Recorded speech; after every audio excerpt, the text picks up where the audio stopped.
Swastiastu, Namo Buddhaya, salam kebajikan untuk kita semua. Halo, saya Salsabila Putri, merupakan mahasiswa aktif di kampus Tikes PSD Garut, program studi D3 Kebidanan.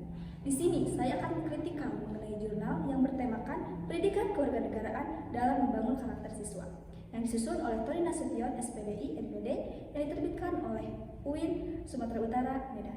Tapi saya tidak sendirian karena saya akan ditemani oleh rekan-rekan saya. Halo, saya Lucy Rusmawati. Halo, saya Ismawati. Halo, saya Sisi Napsi Usman Domiri. Halo, saya Erna Elia. Nah, tadi kita sudah perkenalan dengan rekan-rekan saya. Di sini saya akan menjelaskan terlebih dahulu mengenai pendidikan. Apa sih yang dimaksud dengan pendidikan?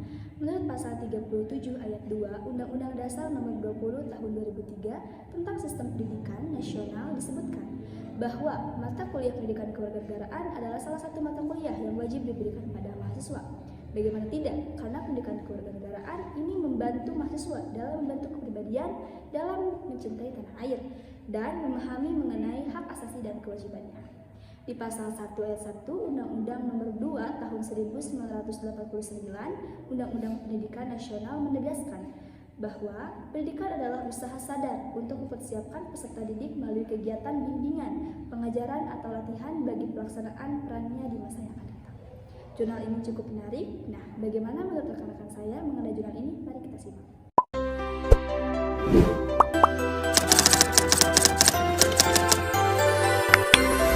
Baik, di sini saya sudah bersama rekan-rekan saya. Di sini kami akan membahas tuntas mengenai jurnal yang tadi telah saya sampaikan. Nah, yang pertama itu ada macam-macam pendidikan kewarganegaraan. Bagaimana menurut Saudara Lucy mengenai macam-macam pendidikan kewarganegaraan yang telah disebutkan di jurnal ini? Apakah ada kritikal atau saran ataupun contoh? Baik, di sini saya akan membaca mengenai macam-macam pendidikan kewarganegaraan. Poin di sini ada 3 poin. Poin yang pertama yaitu pendidikan kewarganegaraan, civic education, yaitu demokrasi, hak asasi manusia, dan masyarakat madani. Poin yang kedua yaitu pengetahuan kewarganegaraan, civic knowledge, yaitu kemampuan percakapan yang terkait dengan materi inti. Poin yang ketiga yaitu sikap kewarganegaraan, civic disposition, yaitu kemampuan dan percakapan yang terkait dengan kesadaran komitmen warga negara antara komitmen akan kesetaraan gender, toleransi, kemajemukan, komitmen untuk peduli. Baik, di sini saya tidak akan memberikan kritikan, tetapi di sini saya akan memberikan sedikit contoh dari poin yang pertama yaitu hak asasi manusia, yaitu hak untuk menyatakan pendapat terutama pada saat diskusi. Kita mempunyai hak untuk menyatakan pendapat, saran maupun kritik. Tetapi ada beberapa oknum yang tidak diperbolehkan. Hal ini dengan tanda kutip disebut dengan diskusi tertutup, di mana memberikan pendapat hanya dimiliki jabatan tertentu. Dari hal ini juga kita bisa lihat bahwa tidak semua orang tidak mendapatkan haknya.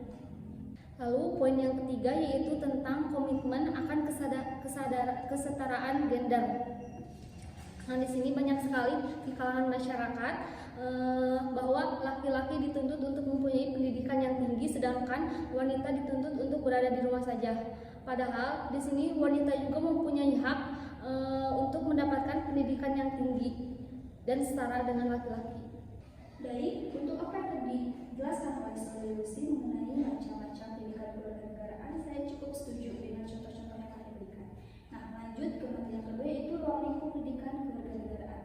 Di jurnal ini telah dituliskan beberapa. Apakah menurut Saudara Lucy ruang lingkup pendidikan kewarganegaraan yang dituliskan di sini sudah cukup mumpuni atau ada hal-hal yang masih kritik?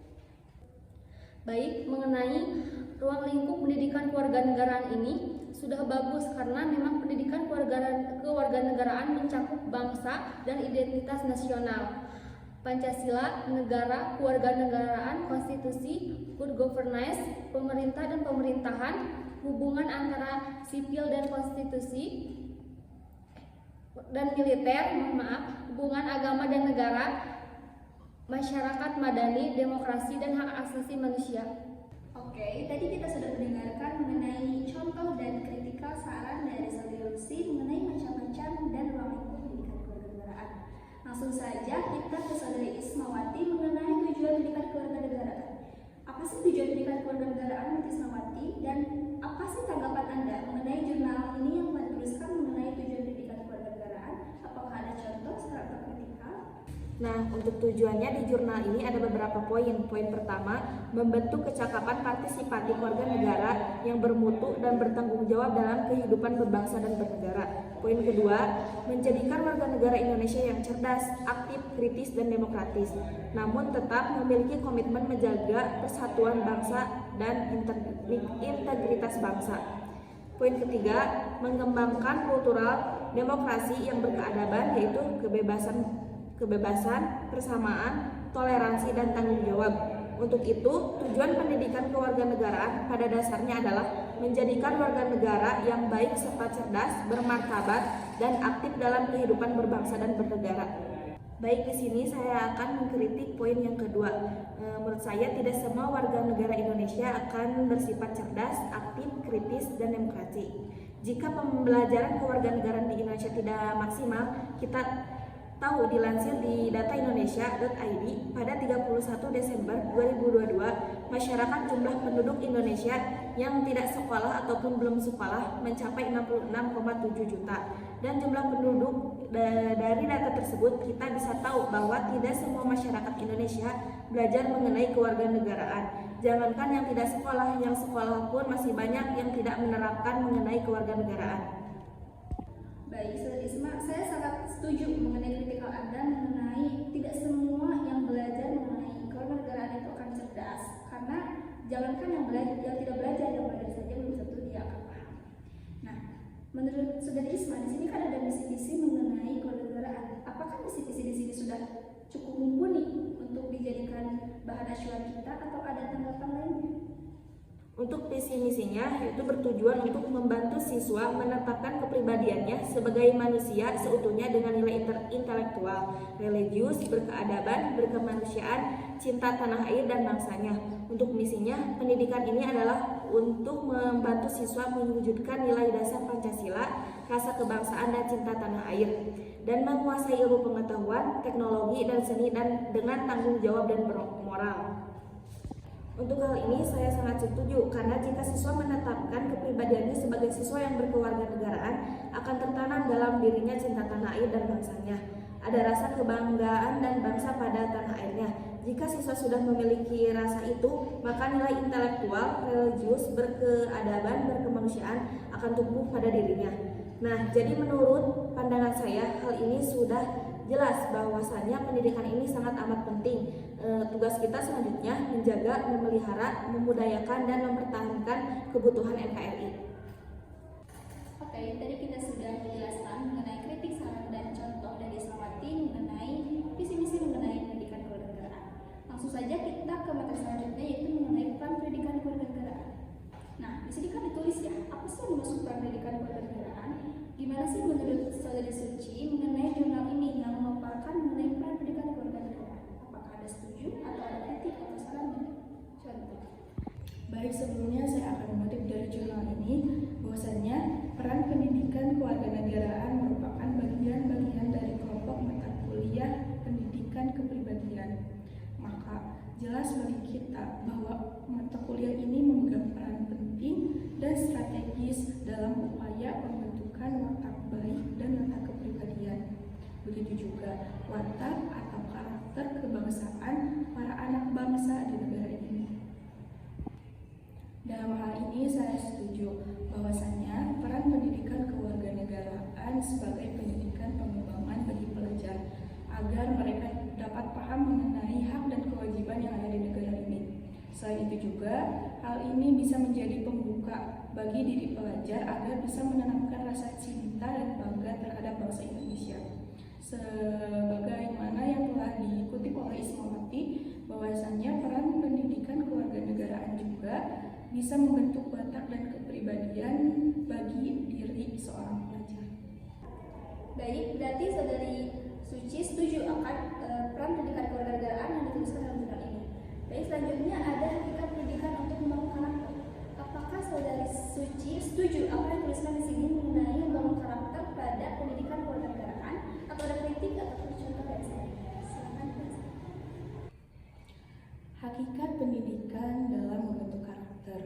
Menurut ajaran Islam, hakikat pendidikan adalah mengembalikan nilai-nilai ilahiyah kepada manusia dalam bimbingan Al-Quran dan Al-Hadis, sehingga menjadi manusia yang memiliki akhlak yang mulia. Pada dasarnya, hakikat pendidikan merupakan upaya dalam membentuk karakter bangsa. Hal tersebut sangat ditentukan oleh semangat, motivasi, nilai-nilai, dan tujuan dari pendidikan. Apabila dirumuskan, hakikat pendidikan yang mampu membentuk karakter bangsa sebagai berikut.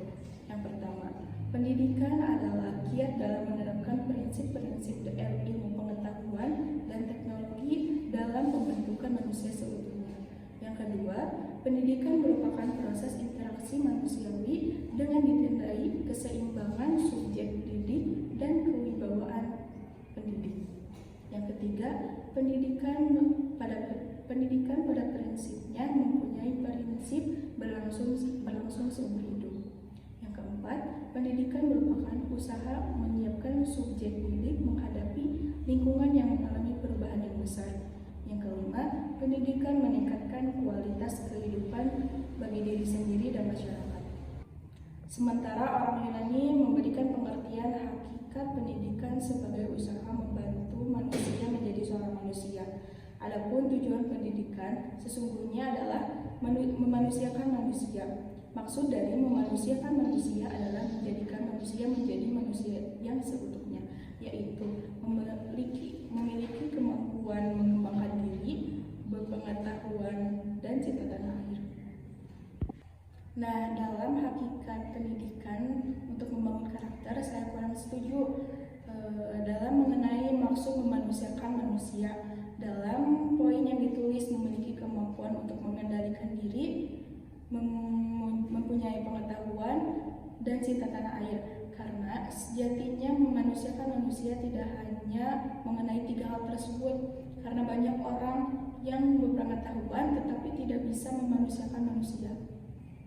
Baik, tadi sudah dijelaskan oleh Saudari Suci mengenai peran dan hakikat pendidikan untuk membangun karakter. Benar bahwasanya orang yang berpendidikan belum tentu dapat memanusiakan manusia. Selanjutnya mengenai karakter ini akan dijelaskan oleh Saudari Ermaya. Menurut Ermaya, apa sih yang dimaksud dengan karakter di sini? Apakah Anda setuju dengan apa yang dikutip di sini atau tidak? Dan apakah karakter manusia dapat mempengaruhi dia dalam bersosialisasi atau tidak? Baik, di jurnal ini dituliskan karakter menurut Kamus Besar Bahasa Indonesia merupakan sebuah tabiat, perangai, dan sifat-sifat karakter seseorang. Dalam arti karakter ini diartikan sebagai kepribadian sendiri. Secara khusus, karakter adalah nilai-nilai yang khas baik dan berdampak baik terhadap lingkungan dan terwujud dalam perilaku seseorang. Nah, saya setuju bahwasannya seseorang yang berkarakter mempunyai logika dan rasa dalam menjalin hubungan intrapersonal dan hubungan interpersonal. Ya memang, orang yang berkarakter itu bisa menempatkan diri di mana dia bersosialisasi dengan lingkungan. Tak heran jika orang yang berkarakter bisa disenangi oleh orang lain. Baik, Saudara Ermaya, saya juga sama-sama setuju mengenai orang yang berkarakter dapat bersosialisasi dengan baik. Dan di sini juga ada beberapa poin mengenai pengembangan pendidikan karakter sekolah. Nah, menurut Saudara Ermaya, apakah poin-poin di sini benar dapat mengembangkan pendidikan karakter anak di sekolah ataupun malah membunuh karakter? Silakan, apakah ada saran, kritik, dan contohnya?